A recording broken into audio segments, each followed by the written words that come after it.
I think if you go to like the Czech Republic, and is that next to banana? And you go to like a club, they'll play "It's Raining Men," and like it gets nuts. It slaps there. It slaps. It slaps. It's a banger. It's Raining Men really slaps in the Czech Republic. Oh man, it really That's a game room slaps. fact right there. Did you hear that? Come on. Holy, let me adjust my Apple earpods while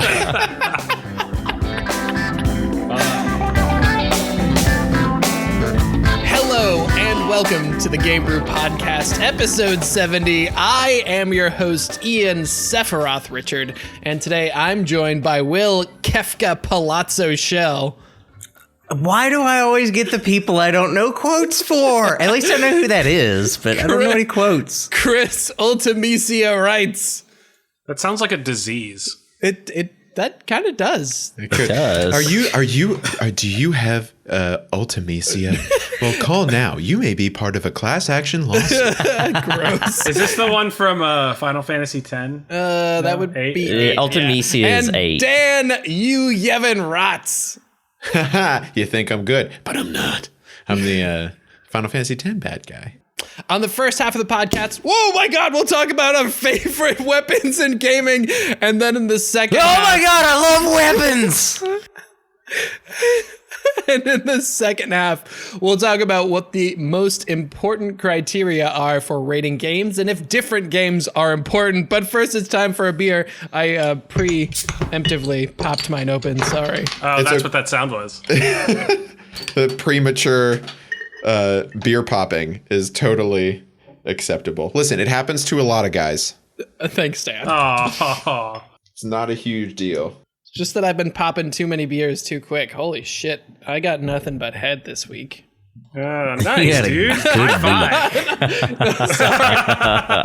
Oh my Nice. god, Oh, there's man. like barely a quarter inch of liquid in that. I'm just going to let that sit for a while. Yeah, that would have been great on episode 69. Man, that episode was a lot of fun, Oh wasn't my it? God. You know what? Dude, That episode 69. it slapped. I had to take a rest. It slapped. It was a banger, if you know what I mean. Jesus Christ. Episode Oh, it was so 69 good, I hope was it man. didn't slap. It was That's- great, but what? it was also a hot mess. Yeah, I Yeah. mean, it was crazy. I can't, oof, you know? I'm still recovering, to be honest. I'm still drunk. I've been drunk since episode 69. That sounds really Oh my hard. god. It's a good thing you're on a little vacation, little staycation. Is that why you took it? Yeah, because of episode 69, it was too much. Just laid you out. I can understand, man. I can understand. I was a walking zombie for days after episode 69. Ian, could you ask the question? What's the question? What are we drinking this week? Oh, Chris, what are we drinking this week? We're drinking some Gulden Draak. It's Gulden a Draak. a Belgian beer, made in Ghent, which is close to Gwent, which is a game and a game within a game that we don't talk about. A game within a game. But it has a really cool origin story. So, the legend of the Golden Dragon Yes. Go on. says This that it sounds was like featured on the prow of the ship of which the Norwegian king Sigurd Magnusson sailed in 1111 to go on a crusade. 1111. 1111. Okay. The year 1011. To go on a crusade. Sigurd offered the statue to Emperor of Constantinople to put in the cupola. Coppola. No, it's not. It's Cupola. Coppola? Like Of the Hagios like the Sophia. guy who made The Godfather? Yes. No, Francis not that. Ford Coppola. Not that one. Over Breathe 100 again. years later, the Flemish Take Count the Baldwin, cannolis. such and such, transported to be a showpiece in the Belgian regions. It was ended up in Bruges, which I went to, which is where I drank this for the first time. Bruges. After a battle there, Ghent took it, and it became the mascot of that city. Wow. Wow. Okay. They just stole it, and And it's so ours. that's what the Golden Dragon is on the front. Oh, that's cool. Oh, that's really, cool. I really want to drink some, but this is very persistent foam. You should be careful because it's 10.5% alcohol by volume. yeah, it Jesus. slaps. It slaps, as One they might say. say this Literally. beer slaps. And I think the quadruple is even higher alcohol content. Slappier. Yeah, it's even slappier. This So is going to be slappy. the episode that slaps. The episode that slaps. Don't worry, I'll keep you all in line with mine because mine is a little bit different. I couldn't find Gulden Draak in Pennsylvania. I just couldn't find it. It just wasn't anywhere. It's because you're not far enough north yet. Should have gone to Gensylvania. You're right. That would be where it is. So instead, I found an Icelandic beer that I'm drinking called Einstök Olgerd. Right now, I got two different types. One's a white ale, and then one's a pale ale. This is an Icelandic Arctic pale ale. It's brewed in Akureyri, Iceland. Why is that in a Scottish accent? I don't know. I don't know how to do an Icelandic accent, so it's as close as I'm going to get. It's brewed 60 miles south of the Arctic Circle. It's got 3 kinds of hops with pure Icelandic water to create an ale unlike any other. Holy shit. Holy shit. Has anyone... Chris, did you try this beer? Yeah, dude, it's real good. Dude, I just had a sip. I just popped like 3 new chest hairs out of my chest. Dude, it's ranked number 4 in the world according to Beer Advocate. Wow. Ian, how many slaps would you give it?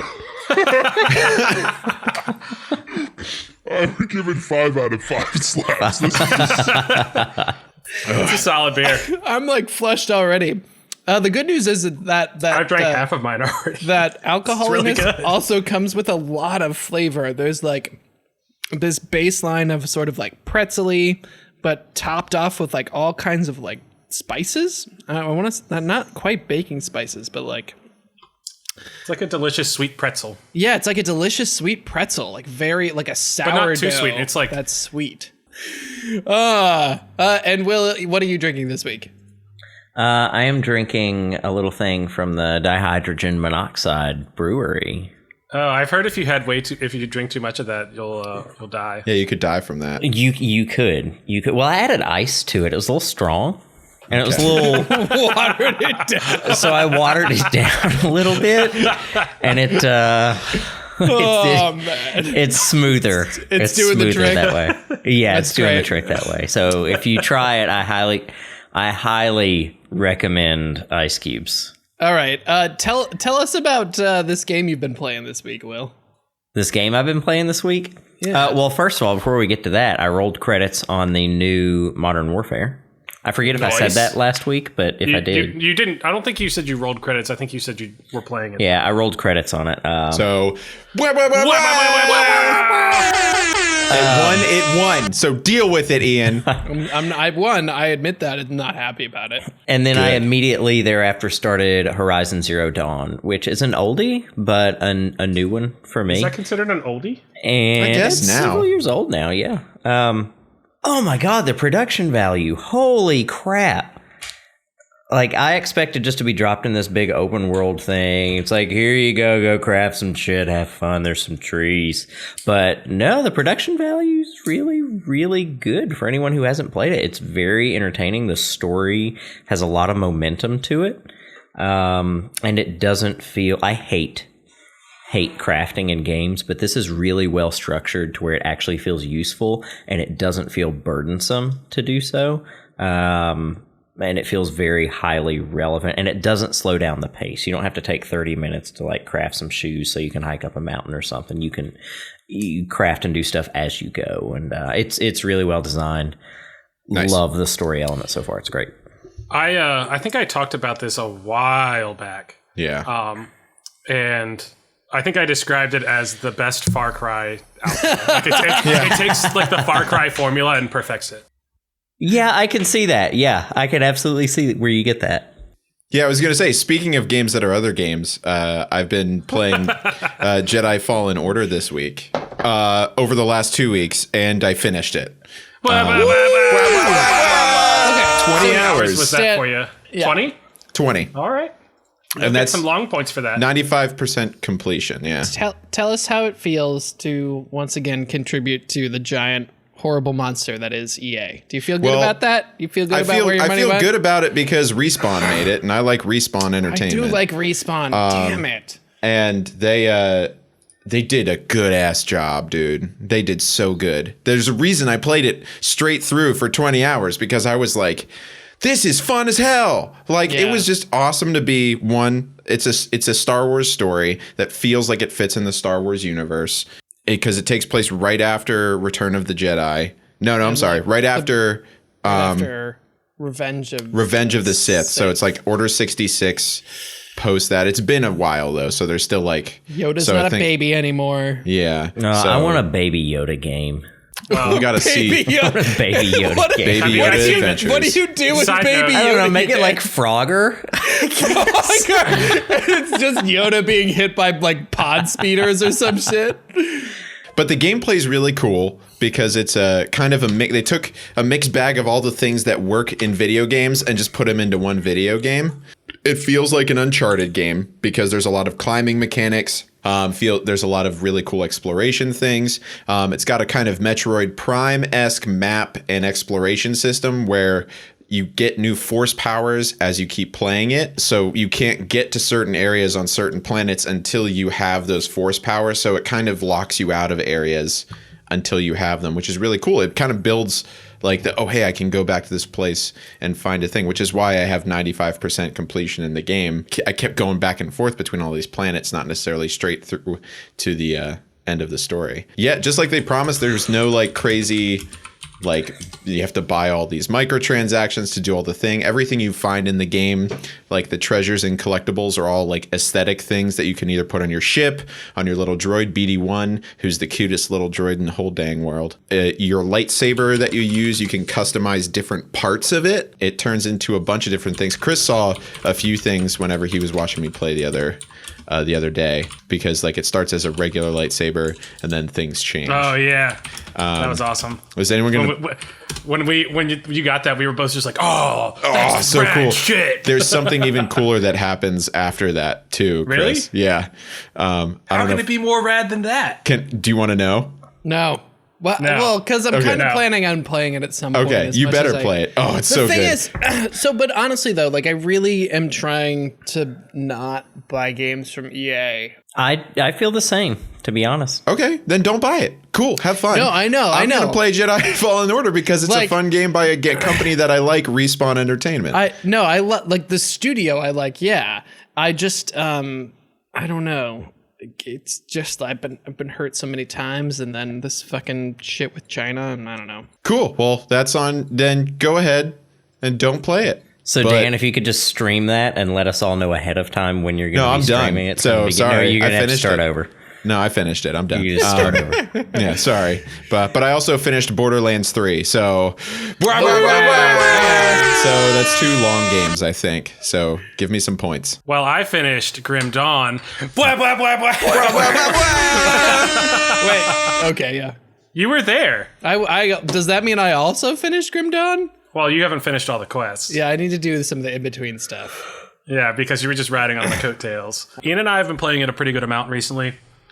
It's a solid game. I was gonna say I was really skeptical when I got into it, thinking that no one could really do the Diablo formula better than Blizzard could do the Diablo formula, and I was wrong. Grim Dawn is better than Diablo 3, and I think a lot of it has to do with like the character customization and the way that the you can actually build like different character types, and it feels like your choices really matter, whereas in Diablo 3 it was just like equip whatever skills you want, go find gear, have fun. The character building process feels more meaningful. I don't think it's as visually appealing as Diablo 3 is though. No.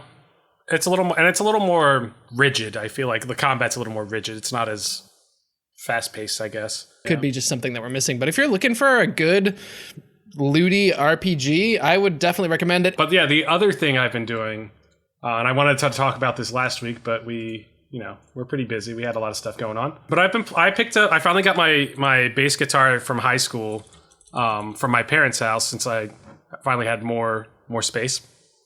Yeah. And I've been playing a game called Rocksmith by Ubisoft, and it's basically Guitar Hero with an actual weapon. Or, fuck. It's basically Guitar Hero with an actual instrument. Right, with an actual axe, if you will. With an axe. Yes. Actual. Actual. So it's been really great for me to pick that up again and actually try to like learn how to play again, since it's been almost a decade since I played bass. But also they have some really great, so you can learn songs that way, Guitar Hero style. You can also like just go into session mode where you basically set a key and have a band play with you that will just play like just like rhythmic stuff behind you, or like a guitar will kind of like just do some little jammy stuff behind you while you're playing, and it really helps you get to know those keys better. That's cool. Does it gamify the experience of learning an instrument in a way that feels meaningful? Like, are you gaining XP and like unlocking different, I don't know, environments? Probably not the right word, but maybe like. Yeah, so you can upgrade. You can get different. When you get certain achievements, you can get different venues, basically, which is cool. But you also can just get the amount of completion of a song. So at the beginning, it starts out and makes it super easy, so you can just get up and start playing. Mm-hmm. And then eventually, like if it sees you're doing well, it'll start adding difficulty and more notes and more difficult techniques. Okay.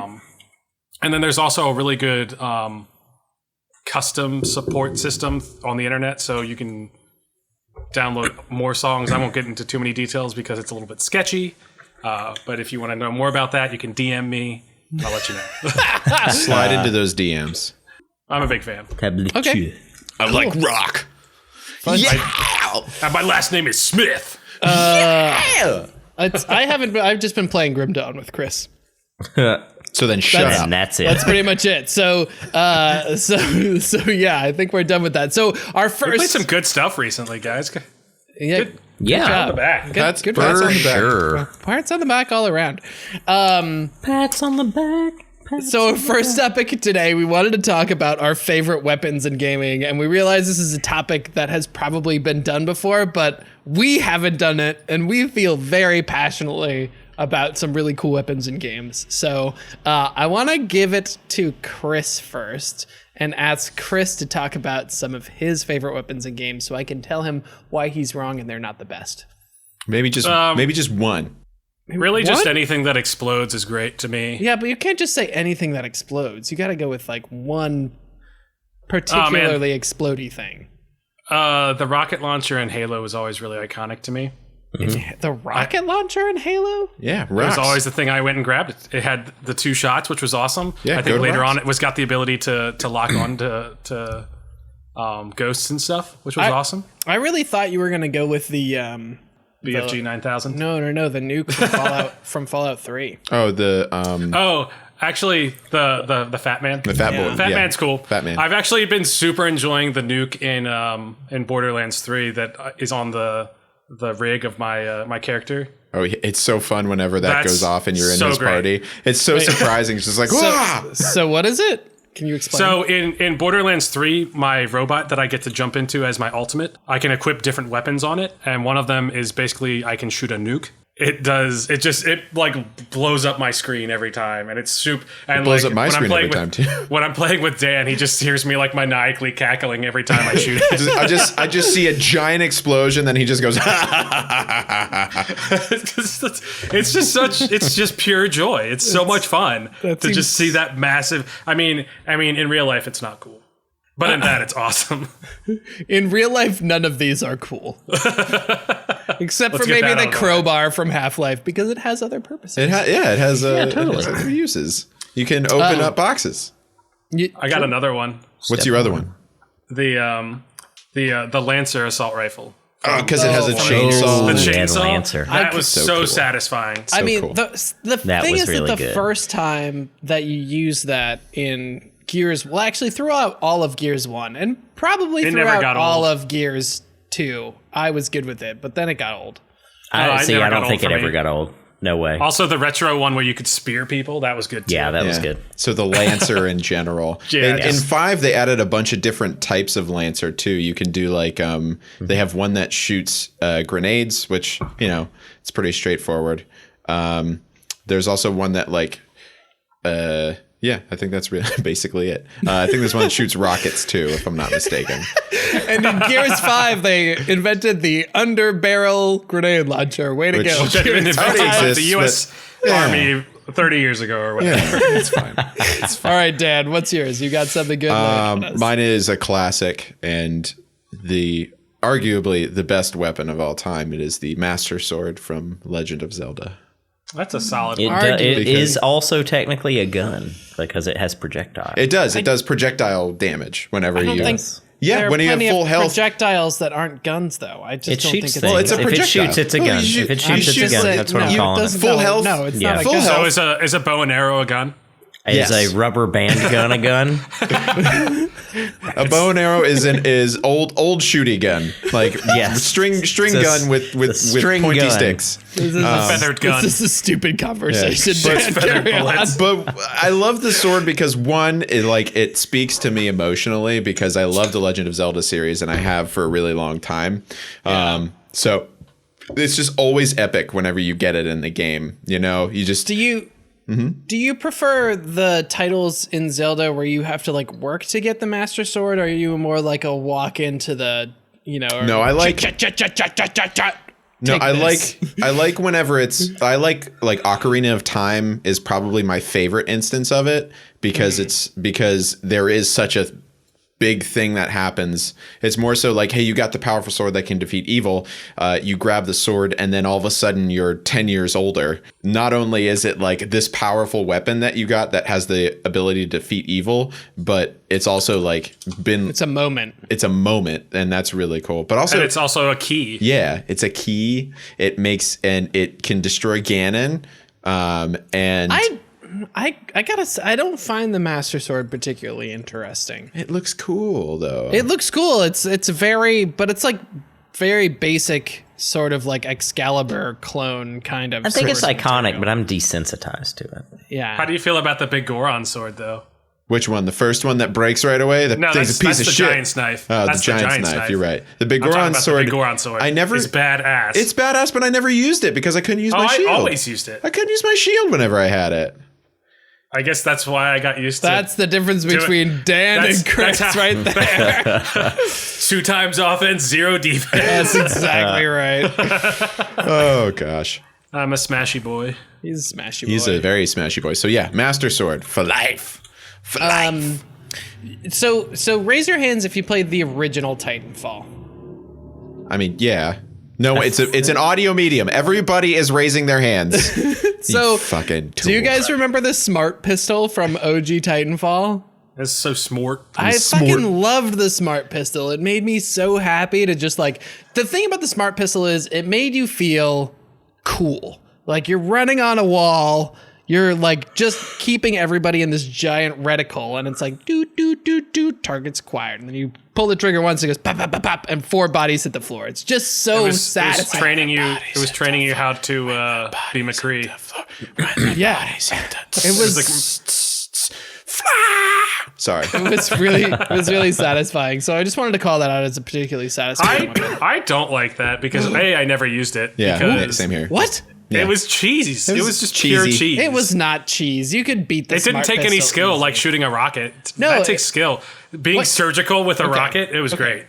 Clearly, you don't understand the purpose of the smart pistol in Titanfall 1. It was To be cheap. no, it wasn't to be cheap. It was to like build points to grind to get to your mech. It wasn't built for PvP. It was built for the little PvE duders, so you could get rid of them and just grind points to get back in your mech. Hey, Will, Hey, what's your favorite weapon in video games? Fuck you, Danny! I'm sorry, I got distracted by how wrong your point was, Ian. I had to go. I just feel kidding. like my favorite weapon in video games has been the source of more profanity in the world Op? than Are you about any to talk other. about the op? I'm about to talk about the AWP, formerly known as Jesus the Christ. Magnum Sniper Rifle from Counter-Strike. It used to be known as the Magnum Sniper Rifle, and at some point it got changed to the AWP, if I'm not mistaken. Oh yeah, Um, it's a Counter-Strike it's thing. just a great gun. It's so powerful. It's an insta kill. Fun fact: instant kill, armored or not, unless you hit them in the legs. If you hit them in the legs, they only take, I think, 80 some odd damage, and they Still still a lot live. of damage. Was But- your favorite gun in GoldenEye the golden gun? No, actually, no. That was slappers, which is slappers. Slappers slapped. They slap. Slappers All right, slap. slappers only. No odd job. No odd job. Oh, Odd God. Job's hat was awesome too. Plus, he was so short. Yeah. I also, so another thing, returning to my turn, because it's still my turn, Dan. Is it your turn? I don't remember. I don't remember that. I don't remember. One of my other favorite things is the plasma grenades from the Halo series. I don't. Oh, yeah. I don't remember if they invented sticky grenades or not, but it sure as hell felt like they did. I think they Yeah. perfected sticky grenades. Well, they perfected it by making it so when you threw them at grunts, they said the best things. Yeah. They ran around with their arms up. But also, like, the fact that it wouldn't stick to, like, regular surfaces, it would just stick to enemies People. was pretty cool. Right. Because then Yeah. it's like Or you didn't yourself. risk, like, accidentally just getting it stuck to a wall, and then it just explodes.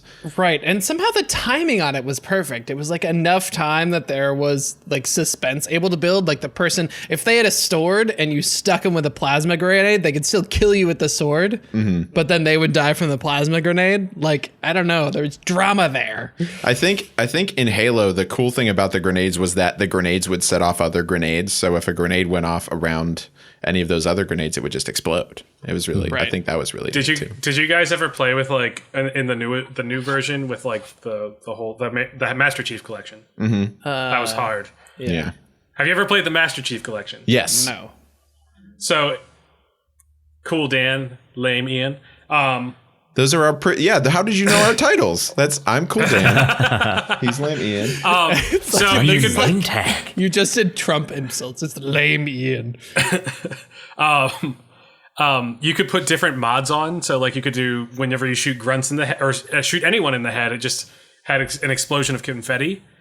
Or you could also do one where whenever a grunt dies, they explode like a grenade. And so when you threw a grenade at grunts, like a pocket of grunts, they would all start exploding. And then like if anyone dropped grenades, so it would just like let off a chain, and that was Love it. super entertaining. There's a theme with all the things that I really like. It's they Exploding? explode. Video games. Things that They explode. explode.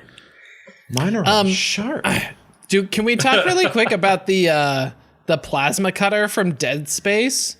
And That how was cool- really unique. Awesome. I liked That's a that. fucking cool. So for those of you who haven't played Dead Space, it is should. a very spoopy game that I only played like an hour of because it was so spoopy. Oh, you but fancy. one of my favorite things about that hour was this gun, and basically you could like turn it so it's a line gun. It shot like a horizontal line that was maybe 2 Or feet, vertical. Or 2 vertical. feet wide. You could change yeah, it. and you could change it to be horizontal or vertical. And what you would the game mechanic is that you're just slicing people's limbs off. Yeah. Neck By ripping. is- people, like you So mean vertical for crazy arms, horizontal undead for legs. alien space, things. space zombies. Crazy So- undead space aliens. Yes. That was a really unique thing about that game is you're not a space marine, unlike like engineer. 90% of things out there. You're an engineer, so you use like engineering equipment. You take like a saw blade thing and you like sling saw blades at deformed alien people things. And it's really cool. I'll never forget Dan and I in college sat and played that game. We went so deep down the rabbit hole, we deciphered the alien language on the wall, and I still have somewhere like this symbol equals the letter A, and we walked around. Yeah, and we just, went like, through. I spelled remember all the doing that, stuff sitting out, there yeah. and trying to figure it all out because we wanted was to super read all cool. the crazy shit people were writing on the walls. I think the best part about that weapon, though, is that it's literally the premise for the game is based around that weapon, where it's that it's not just a shooter where it's like ooh stop the things from getting me, so I shoot them a bunch. It's you can do that, but it wastes ammo. Instead, it says like focus on taking off their limbs, and then that will defeat the enemies faster. So And then you can just give them the old slap. give 'em- Hey, listen! Shoot the limbs! Some Navi more impression. honorable mentions. The crowbar from Half-Life. we So good. talked about that a little bit. Excellent one. Iconic as well. The grav gun also from Half-Life. So good. Portal gun. The portal gun from Portal. Oh like my that's god, the portal gun. Super cool. It's not It's even not like one a of my weapon. favorites though. Like it was a cool game mechanic, but I don't. Well, that No, was I like love it. I guess if you didn't like that, you probably didn't like Portal then, huh? I don't know. I liked Portal. The gun is just like Man, I loved that game Portal, but that portal gun really a and waste just of not, time. it's like the That was the just premise of the game. neither was a the whole, portal like, that was nor the a whole gun. I know. I'm just saying the Discuss. gun's not all that. It's just like man, it's a portal gun. No, I've it's seen great. better. I've seen better. The thing about that portal gun is I'd never thought about the idea of the in and out portal, right? You usually think of an idea like a portal and it shoots a portal somewhere and the portal goes wherever, right? You just shoot one side of it. But being able to choose both sides is what really made that an innovative. Yeah, and like make it so thing. you could like go super fast. Yeah. I don't know. I thought that was really cool. What about the Doom shotgun? I feel like that deserves a thought. Well, just the Doom anything. Yeah. Anything Doom- that Doom guy uses. Yeah, like the sound of BFG cocking also. the shotgun in that game is iconic. Exactly. That's my favorite part about that gun. What about, did you go. guys ever play Perfect Dark? Yes. Dark, of course. The laptop gun was awesome. Dude, that was like the laptop first gun. That was like the first time I'd been able to put like down a turret, I think, in a game. Especially Awesome. in multiplayer game. Oh yeah. Yeah, I that remember, and was- like they had Complex from GoldenEye in that, and I remember like making a fortress in one area of Complex. Of course. And then there was also there were guided missiles in that game, which was pretty were. Yeah. cool. Perfect Dark was amazing whenever it came out. That was like the most fun multiplayer, It was awesome. I think, from the Nintendo 64 era. There was a speaking of guided missiles, there was a Smash. Yeah, I guess. I don't know. there was a James Bond game called Nightfire, I think. Yep. And they had guided, like you could remote control missiles. And I remember me and my buddy Tyler doing this one area that was I guess a ski resort. And we'd be at the top, and all the bots, they were like super low level, and they'd all be at the bottom hanging out, and we'd be just shooting these remote control missiles all the way down there. And it was so entertaining. I don't know why. That's pretty Again, explosions. Awesome. Explosions. That's awesome. Assassin's Creed, the little hidden blade thing. Oh, classic. Stabby hidden blades. Like yeah, that, really cool. that was cool because again, game mechanic. It's supposed to. You're an assassin. It's something that keeps you, from being discovered because it's like on your wrist. But also how like it was kind of cool that you had to like they were like, oh, we have to cut off your finger to show devotion, but also because that's where the hidden blade goes through, so that you can do all the stuff. And then they didn't do it later. Like they didn't do it later in the games, but in the first one they did, because then you could do and It was for a couple of games, yeah, but then I think people just realized it didn't make sense to chop off your fourth finger only to fit a blade in there. Well, but in Origin, Assassin's Creed Origin, they reference that because the main character loses a part of his finger. And so I think it's a symbol, like the symbology. Yeah, it's Some more- symbolic. Yeah. They turned it more into a symbol eventually. What's the symbology there? I think you're symbolism. talking about the symbolism, yes. One that I thought was really unique. I wouldn't call it a gun, but it is a combination. I thought it was really neat. I don't think I've seen anything like it since. Was the Gunblade from Final Fantasy VIII? I thought I someone was waiting gonna for bring someone this was, up. yeah. See, I thought it was neat. It wasn't particularly useful, but it was a cool. It made what do you call that battle system, active time, or whatever it is. It made that ATB, more of an engaging process. You could actually do something rather than attack. Wait. Yeah, I guess that's true. That actually like is kind of a real thing. Like gun axes exist. Really? What? Yeah. So I was when I went to Paris, we went to the military museum there, and they have like a history of weapons basically throughout the times. And there's a they gun had a couple axe. there, and like a gun sword. Yeah. It's like a hatchet with a Guarantee gun. you the military attached at to this it. point in time has lightsabers, and we're gonna find out about it like 20 years from now. We're gonna be pissed that we didn't get those. Freaking lightsabers. It's like Travis Touchdown in No More Heroes has like that laser sword thing. That I could see, but lightsabers not so much. Oh, I see. That's a legitimate gun axe. That looks freaking tight, dude. Wow. Yeah, it does. Right? Like That axe slaps. it's a banger for sure. All right. Well, It's an audio medium. Speaking of slapping, I think it's time for us to go ahead and call it halftime. When we come Like back, slaps time, am I right? when we come back, we'll talk about what the most important criteria in gaming is and whether or not "quote unquote" different games are important. So stick with us. Hey everybody, it's Dan in the middle section here, just giving you a few updates on some things. Firstly, yes, go to the Discord, bit.ly/discobrew, like Ian said. That way we can hang out, get some new topic ideas from you, show you all this goofy pictures we like. Please go to all of the social medias, like and subscribe to the podcast. If you leave a review, that would be awesome too. I mean, we don't get people looking at us unless they see the good reviews, so if you really enjoy it, do that. Big big thing coming up on December 13th at 8 p.m. through December 14th at 8 p.m. We're going to be doing a 24-hour live stream for charity. It's going to be through Extra Life, so it's all going to go, money's going to go to the Children's Miracle Network, so we want to help them kids, and I know you do too, so please come hang out with us and come donate. It's not for us, it's for the kids, and it's super important, and we can't wait to help them and to have you guys come and join us too. So I won't take up too much of the more of the middle stuff. You guys go on and enjoy the second half of the podcast. Woo boy.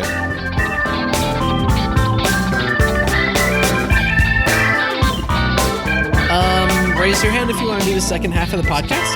I am ready for bed. Let's do It's this. an audio Three. medium. We're going to call that quorum. Hello and welcome back to the second half of the Game Brew Podcast, episode 70. Dan, I see you're slamming back a beer there. Are you starting something fresh? The Game Brew Podcast. It's not the Game Brew. Not The Game not Brew to be Podcast. confused with the Game Brew Podcast. Those guys are a bunch of fucks. It's like the difference between possum and opossum. Yeah, exactly. Yes. Yeah, totally. Exactly. Gee, Ian, what's the difference between a possum and an Oh, opossum? shut up. Well, We talked Chris. about it too much already. So I'm switching to another Einstök Olgerd. It's an Icelandic white ale. Mm-hmm. So, Wow. yeah, it's a... They're really leaning on the snowy paleness Yeah. of their brews, aren't they? Yeah, I mean, it's a classic wit beer. It's got orange peel and coriander. Sounds Look at right up the wit beer lane. What does it nice. taste like, Dan? Put it in your face. Put it in your face, Dan. Yeah, get it in there. Put it in your face hole. And It's very refreshing. That's a refreshing. That's a really good. And you can really taste the citrusiness, The citrus. the citrusiness of it. Yeah. It's very citrusy. I bet good. that's not as refreshing as my dihydrogen monoxide brewery It's beer. certainly not as refreshing, but I'll tell you what, I am much more drunk from this Gulden Draak than I would be from probably. water. That's true. That's true. It's also a really good beer. This is the beer that I should have in my fridge all the time. It's a Christmas beer. I don't even That think it's a does Christmas. sound Unless like you a live good in Christmas Westchester, beer. Pennsylvania. Well, is it heavy? Because it sounds like a heavy beer. It is heavy. I would say it's medium heavy. Yes. That'd be a great Christmas beer. I mean, you're off work. You have nothing to do anyways. You might as well get hammered and open up some socks. Sounds about right. I was on the phone with my mom today, and it was the annual November. kind of socks do you What do you want? want for Christmas call? And I was like, Mom, I don't want you to take this to mean anything beyond this year, but I actually need socks for Christmas. Socks and underwear. Give them to me. We're Yep. adults. I've This is what we never- want. Never in my life before have I been like, man, I really Guys. could use some socks. But this Guys, year. I think I'm growing up. I think I'm going to ask for a blazer. Wow. A blazer. So when I go to my conferences in New York, I can wear a blazer. Anyways, video games. Yeah. What about those, huh? Oh, so this is a topic that happened. Capone posted in our Discord, which if you want to join, Capone. Salute. you can join. Capone, thanks. Salute Capone. Which if you want to join, you can join at bit.ly/discobrew. If I am not mistaken, that's Yeah, that's right. DIS. You are not mistaken. CO brew. So bit.ly/discobrew. He dropped this topic there, and what it is what are the most important criteria in rating games? That is, when you see a game, when you play a game, what makes that game particularly good? Is it the gameplay? Is it the graphics? Is it just how you feel about it overall in some sort of large sense? And whether or not different games, that is games that sort of exist outside of the typical genres, if they're important, and if so, how? And I think this stemmed because there's been a lot of differing opinion on the Hideo Kojima game Death Stranding that came out very recently. Right. Because reviewers are all over the place on it. Remind me, Dan, who Hideo Kojima is? So Hideo Kojima He's a big old weirdo. is a big old weirdo who I have the utmost respect for. He's like the Elon Musk of video games. He really Yes, he is. Yes, I mean, that he game is. is basically the same as that Cybertruck. Yes, it is. That's so true. And that Cybertruck 2019. And that Cybertruck is basically the warthog from the original Halo Yes, game, it so. is. Yes, it is. But so Hideo Kojima is the creator of the Metal Gear Solid franchise. So he's been doing that for a while, and he split. But no longer. Because Sony bought that from him and kind of took him off of the project. Yeah, he left in the last, before the last one released, I think. Yeah, he did. Before 5 released. And he, because it had been kind of like he wanted to go do his own thing because his stuff was.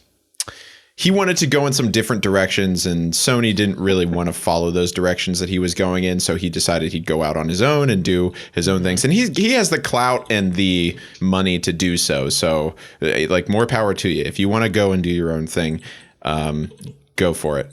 Has anyone played Death Stranding yet? Okay. I'm on vacation right now. So I think one of the things I'm going to do is buy Death Stranding and play it a little bit because it is so... it seems to be creating this weird dichotomy in game reviewing. So I'm gonna do that. So listen for the next episode whenever I talk about it a little bit. Sweet. Thanks, Dan. You're welcome. But yeah, because there's some people gave it like a 6.8. Some people give it like a 7. Metacritic has an 83%. Some reviewers have given it a perfect score. Like they say it's like 10 out of 10. Great game. And it's nuts that there's so many different review levels on this. And I think that's one of the reasons is because it does defy a lot of the expectations about what a Hideo Kojima game could be, right? We're expecting a Metal Gear Solid type game, but that's not what we got. Right. We got a walking simulator slash delivery movie sending people things, working with other players indirectly and things. It's interesting. I like that. I really like that concept. Yeah, he's got a whole theory on the strand gaming being a whole new thing where it's instead of keeping people apart, which is what a lot of shooters and big name games do, it's more about bringing people together, which is weird. It's so weird. I recommend you look up some of his ideas on this type of video game. From what I've read, I really like the idea of how you can come across someone else's construct, basically. If they found a good way to climb up a mountain, and they left basically their pieces behind to climb up, so it's easier for you when you get to it. Right. And you can rate them, and you can basically like them social media style. But it deteriorates over time. Right. Due to a game mechanic of time fall, some sort of rain. Yeah, which rapidly deteriorates it. So I like that they made it so if you're going to buy this game a year or two from now, it's not that everything's going to be completed for you already. Hopefully at that point there's still going to be a community behind it. Yeah.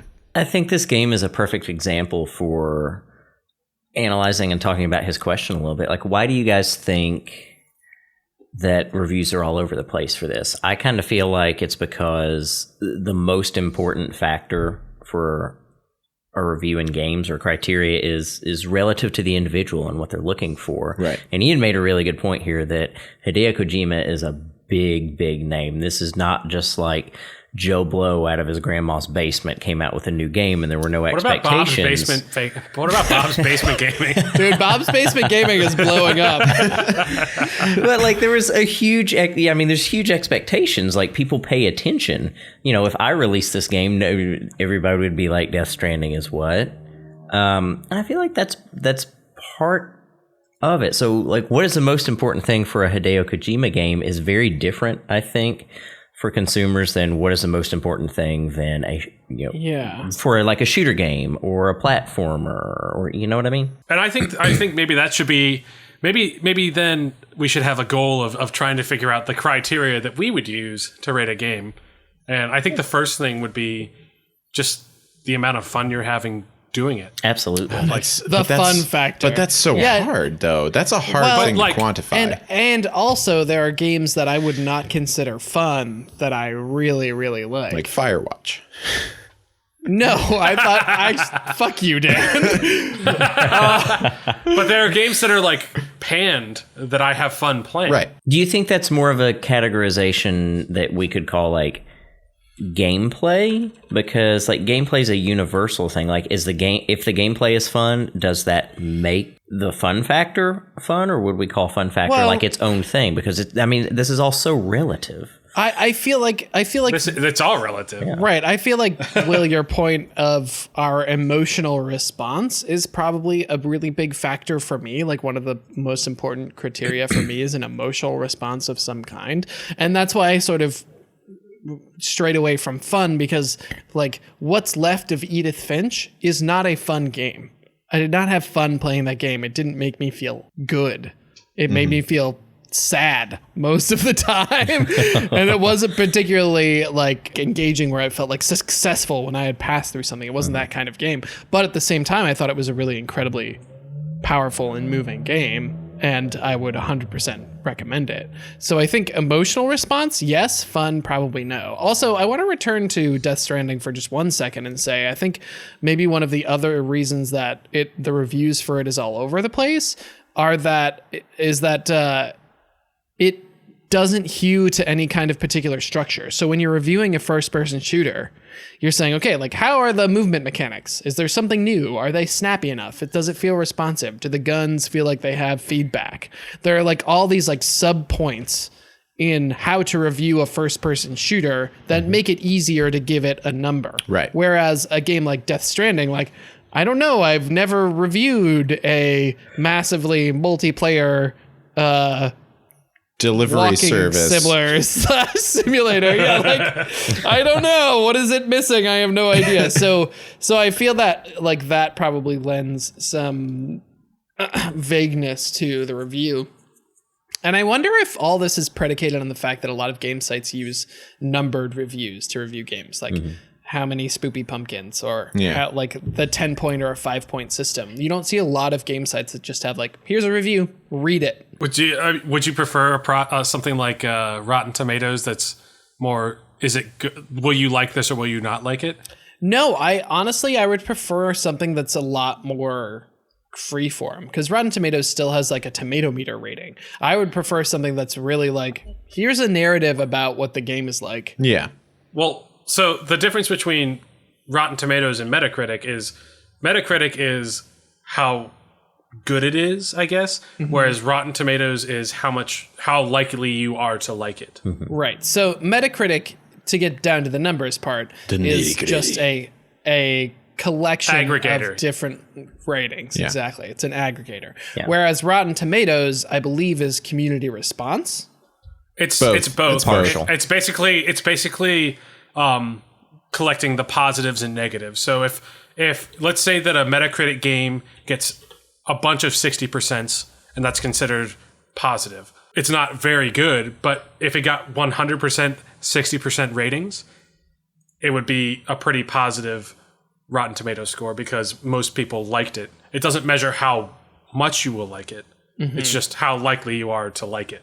Regarding the numerical systems, I find that I identify with certain sites better than others, and within those sites, certain reviewers, if you pay attention to who's the one that did it, better than others.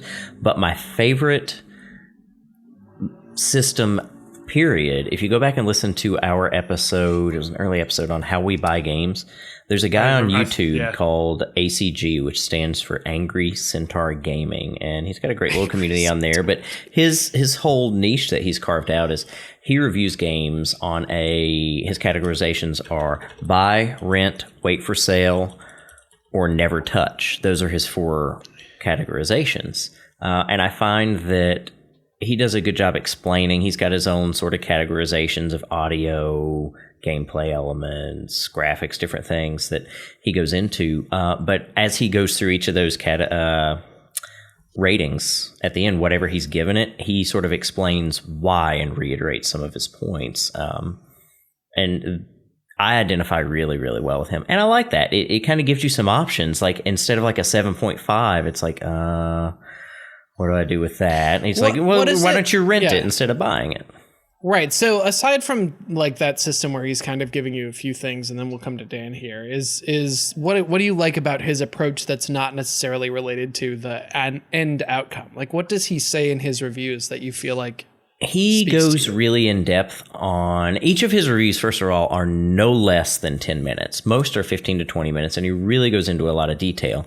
And he'll go to his audio quality caption, for example, and he won't talk for a minute, and you'll see different things that he's about to talk about. You'll see music, you'll see voice acting if it's relevant, you'll see sound effects from weapons or environmental things that are going on, and then he'll go back and revisit those and dub over that with his commentary and talk about it as you're seeing it and as you're experiencing it. And he also goes into a lot of the why and comparisons to other games on why he does or doesn't like something, and sometimes even goes pretty deep beyond like the scope of like into developer speak and different things. But he's very, very thorough, and he articulates himself very, very well. He's also very humorous, which adds a lot to it. It's not like listening to a serious review like you would on IGN or somewhere else. Not that I think IGN's bad, but he's really humorous, and he makes it a fun and engaging process, and it's super informative, and you don't even realize it because you're entertained the whole time. Dan. So I have a huge problem with numbered reviews. Like the idea of giving video games in particular like a score out of 10 or out of 5, I find super problematic just because there's so many different factors for individuals. And that follows a lot with what Will's saying, is because it's like, it's not necessarily, you can't give all of these experiences a number and you have to stick with that. Now, back whenever there were like 7 different releases of the same game that all had different like features and stuff like that. So like back whenever, there's a DS version, also there's an Xbox version, there's also a PlayStation 2 version and an Xbox 360 version. You can be like, okay, this one got a 6.8 versus this one which got an 8.2. So this one's obviously doing something a little bit better. But now it's just like, hey, this game gets, I'm going to reference a review for Bayonetta 2. Anyone play the Bayonetta games here? I want to. Okay, so Same. Bayonetta's it's kind of like a It's like Devil May Cry, but with yeah. It's a Devil May Cry, which is like the action, like the action beat 'em up hack and slash genre, which exploded for a little while in like the mid 2010s.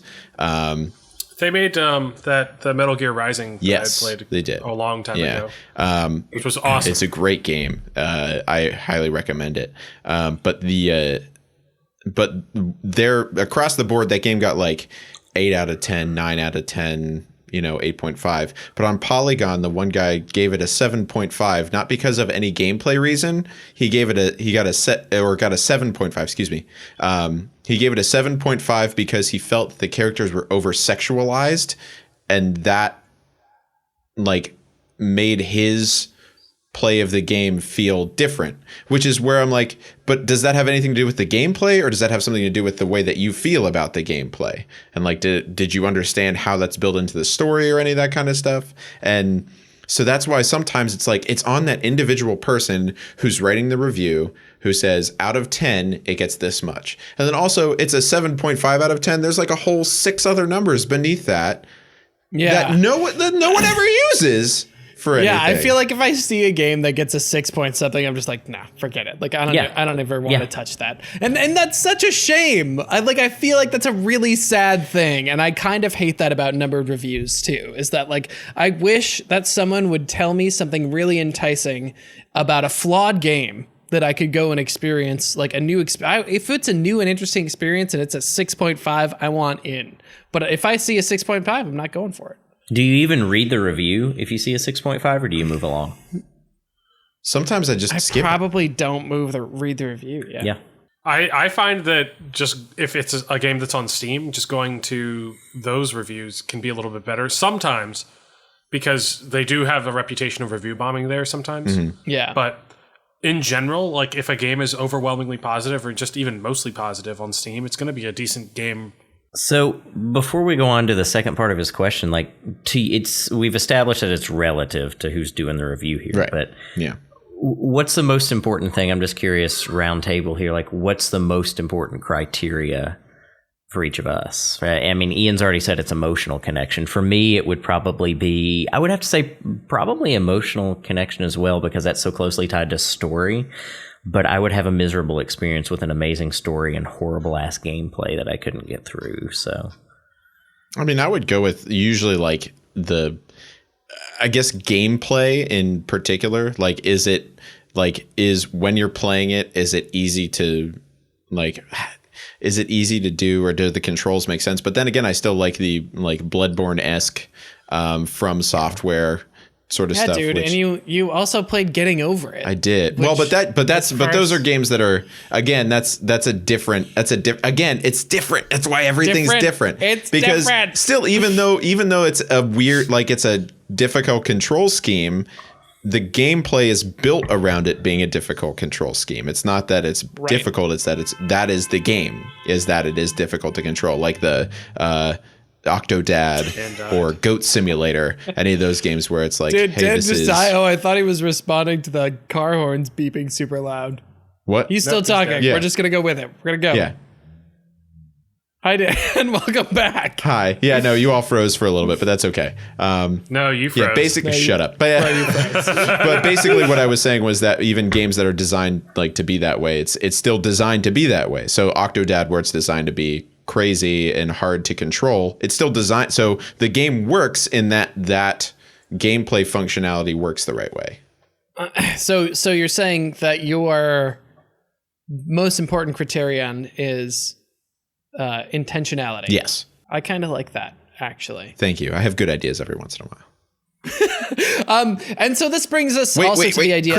Chris, Sorry, my bad, Chris. My bad. I mean, I'm just here to have a good time. Yeah, I know. I mean, if I can have fun with a game, and I keep thinking of Fallout 76, which was universally panned because of polish for the most part, and it being a game that no one really asked for. Yeah. Well, I mean, people asked for it, but not in the way that they gave it, I guess, because people always wanted to have Fallout 4, but multiplayer, but not like the way that they presented it, I guess. I still had a really good time playing it when we did it, and it could have just been because it was an experience. And it together. was also like, yeah, exactly. It was a social experience. And so like maybe I was being influenced by just hanging out with my buddies, but I don't know. I still had a good time. I actually had a really good time with the launch of Fallout 76 as well, which is such a strange thing to say. But there are like moments. Do you remember when we walked into that one house and there was like teddy bears set up everywhere that were like and there was kitchen table? It was like a cooking show. Yeah, it was a teddy bear cooking show. Like, and then we were like, you know what we should do? We should go to Harper's Ferry because we've all like been there in real life. And then we went there and it was like cool. Yeah. And so those kind of moments definitely can make or break a game. But I feel like that was more what we brought to the game, not so much what the game brought to us. It could be, but it was also the medium that we were doing it in, which I think was cool. That being said, like I think polish can definitely hinder a game a lot. Yeah. One of the things that we started getting into a couple minutes ago that I want to swing back around to is the influence of, I'm going to put quotes around this, different games and whether or not they're important, because a lot of times, different games, we're talking about Death Stranding, can be difficult to review.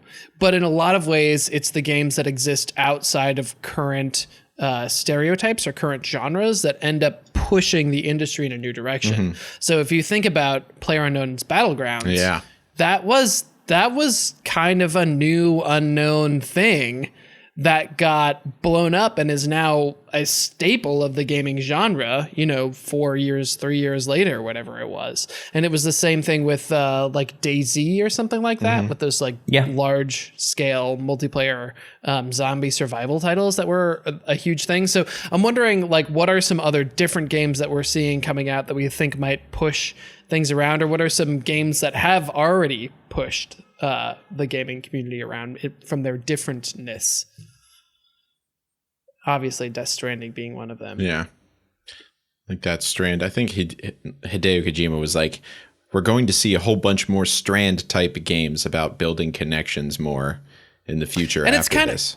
What's the one he's not necessarily wrong? Like, what is the game by Roll Up the World people that's coming out again? Katamari. Yeah, the new game by the Katamari people. What the fuck is it called? Wattam. Wattam. Which is by the same people who made Katamari Damacy, is a game about like friendship and doing things together and like farting with your friends and flying in the air. And it's like, it's literally all about like connections and just being together in a fun, goofy way. Yeah. There's also the game Journey. Did you guys ever play Journey? I was about to just say that Journey of was it, yeah. such a unique form of communication. Because Journey. Yeah. So go ahead, Dad. Sorry. No, I mean, just because it was like Will said, it was a unique form of communication where it's like there could be another person there helping you, but you can't talk to them. They can just make like light blips and like directionality movement, and you have to try and interpret what they're meaning to do that kind of stuff. But it's all to help. Like there's no like hindrance kind of possibility, which is kind of the opposite of a Strand game, which is, and again, Hideo Kojima talks a lot about how there's like multiplayer shooters, massive multiplayer online role-playing games are like, sometimes it's about stopping other people from doing something. More so, it's the only thing it is about helping other people so that you can help yourself too. And that's just masterfully done. I mean, by the end of that, I mean, you're almost, or at least I was like, I mean, you're sort of teary-eyed, like in the final scene of that, because you've been through this with this other person, this whole journey with this other person. Especially if you did it all in one go. Yeah, it's just, it's so masterfully done. And I like, there's not been anything like that since, so it didn't really establish a genre, but it was really unique and I think super important to the gaming world. Yeah. That's what I was going to say, Will, is that the thing about Journey is that there wasn't ever a flowering, if you will, of Journey type games with that. Which is funny because they made a game called Flower. They made a game called Flower. Yeah, that was the pun. I was just helping. Thank you. I appreciate it. But something like Spelunky, which was relatively like under the radar, spawned what kind of respawned a whole genre, I should say. Yeah, those like roguelikes. Yeah. That's when roguelikes came about. Think about Resident Evil. Whenever that came out, survival horror games weren't really a huge thing. And then they kind of pulled it into the mainstream. So that's when everyone was like, oh, I kind of like this, that you have to solve puzzles and still kill zombies, but also not kill zombies sometimes. Sometimes just run away from them particularly effectively. Sometimes maybe don't kill zombies. Right. I was going to say Sea of Thieves has a really interesting setup that I think could use some elaborating on. Like the fact that it is inherently cooperative in a large world, and you like literally can't do things on your own, is actually really, really cool. And I wish more developers would do it so that kind of more people would get involved. Like I would love to see like a wholesale adoption in the gaming industry of things like what it's called, like Starship Bridge Simulator or something. I think it's just called Bridge Simulator. That would be actually. so cool. Like things like that, where you have to cooperate and otherwise it doesn't work. I long to play those games all the time because I love Dibs on Geordie LaForge. Together. You know what's kind of interesting is adver games. Adver games. Games that are basically advertisements for stuff. Like recently there was the KFC dating simulator. Wendy's came out. Which was actually really good. Wendy's came out with a tabletop RPG in the vein of Dungeons and Dragons. And so it's like there's a lot of places that are kind of using video games as a way to do advertising for their stuff and just giving it away as free things. Sneak King, arguably a great game. Yeah. Sneak King. That Burger King came out with. Burger King game. Like it was reviewed really well, and it was a good game. But it was for Burger King. I remember seeing things on Reddit about a guy that every time he saw a copy of Sneak King at a GameStop, he would buy it. So he just had like a massive collection of it because it was always so cheap. I feel like there's also sort of been a renaissance of like goofiness in gaming. Like for a while, we were stuck with this very like grim sort of like dark movie-esque in like the early 2000s sort of video game genre, and that was kind of it. But like Untitled Goose Game made such a big splash recently, and I kind of fucking love that. Yeah. It's just things that are like weird concepts. And it's definitely, I think it's making a resurgence because of there are a lot of like the big name developers are not putting out as many quality products as they used to. And that kind of like, because it's a lot of reiterations of the same thing. It's a lot of like sequels, like 2 or 3. That's what sequels means. 12. Excuse me. But whenever you come out with something new, everyone's like, oh, that's really cool. I want to play that. But again, that makes it hard for people to be like, how do I judge this? Like, there's nothing for me to say this is good because it's better than this thing. It's just, this is good because I like it. And I don't know how to In the illustrate pantheon of sneaky animal games, Untitled Goose Game is surely one of the best. I give it 17 honks. I would say it quacks. No, it honks. It's a goose, not a duck, you creep. Oh, okay. Well, so was that racist against Yeah, ducks? that is racist against ducks. I would like to apologize to all of our duck and goose listeners. Canadian gooses. All our Canadian geeses. Honestly, I don't like geese that much. I'm fine. They with don't like ducks. you either, Geese- so Yeah. good. You better think about what you just said. I've never seen a goose that I like. Fucking Wayne's gonna come up in here, and I suggest you let that marinate. All right. Well, I think that's gonna do it for us this week. Yeah, we're gonna call it right there. I think. Okay. If you have a different game that you think is gonna change the gaming universe, let us know by hitting us up on Facebook, on Instagram, or on Twitter. Or if you want to tell us what your favorite criterion is, or what your favorite criteria are, please also do the same on Facebook, Instagram, Twitter. We love to hear from you. You can join the Discord at bit.ly/discobrew. We would love to hang out with you there as well. And that's going to be it for episode 70 tonight. Thanks, everybody. Say goodnight, everybody. Good night, night, everybody. buddy. Buddy. Will's asleep. And he's asleep.